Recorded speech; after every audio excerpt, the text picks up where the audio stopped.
Masuklah ia. Lalu ia masuk pula ke dalam gedung pengadilan dan berkata kepada Yesus, "Dari manakah asalmu?" Tetapi Yesus tidak memberi jawab kepadanya.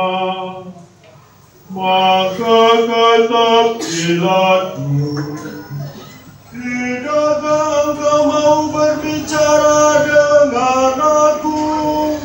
Tidakkah engkau tahu bahwa aku berkuasa membebaskan engkau dan berkuasa juga untuk menyalibkan engkau?"